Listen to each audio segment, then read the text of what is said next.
یہ کہتے ہیں کہ میری بیٹی کی شادی ہوئی تھی تو میرے کسی رشتہ دار نے 2 تولہ گولڈ چڑھایا تھا، ہماری بچی کو تحفے میں دیا تھا۔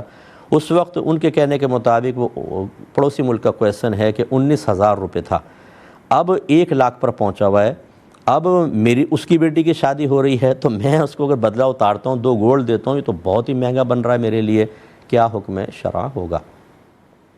دیکھیں، پہلی بات تو یاد رکھیں کہ ہمارے بعض خاندانوں میں لین دین باقاعدہ تبادلہ کہلاتا ہے، اور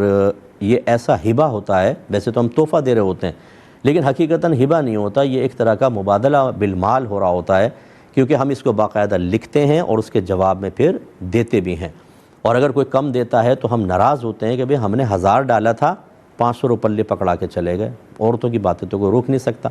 تو لہٰذا اگر ایسا آپ کے خاندان میں لینا دینا ہے تو پھر اگر آپ کے اندر ہمت ہے تو بہرحال 2 تولہ ہی دیجئے، اور اگر آپ کے اندر ہمت نہیں ہے تو پھر اصل مسئلہ تو یہی ہے کہ جتنا کسی نے دیا آپ پہ واجب نہیں ہے کہ آپ اتنا ہی دیں، آپ اپنی حسب حیثیت دے دیں۔ آپ پھر گولڈ نہ دیں، آپ کوئی اور چیز دے دیں ایسی جو بڑی بڑی لگیں، ایک فریج لے لیں، ایک واشنگ مشین لے لیں، کوئی 2-3 الیکٹرانک آئٹم لے لیں جو دیکھنے میں 5-10 چیزیں دے دیں لیکن وہ بنے 50-60 ہزار لاکھ تک کے اندر آ جائیں، وہ دے دیجئے کہ چلو پھر اس طریقے سے بدلہ ہو سکتا ہے۔ لیکن بہرحال اگر آپ میں استطاعت نہیں ہے تو آپ پہ واجب نہیں ہے کہ 2 تولہ دیں، استطاعت ہے تو بہت بہتر ہے کہ دے دیں، کہ بعد میں کبھی تانا زنی نہیں ہوگی، آپ کو انشاءاللہ ان کے سامنے گلٹ فیل نہیں ہوگا، جب کبھی آپ جائیں گے احساس کمتری بیدار نہیں ہوگا، اور ان کو احساس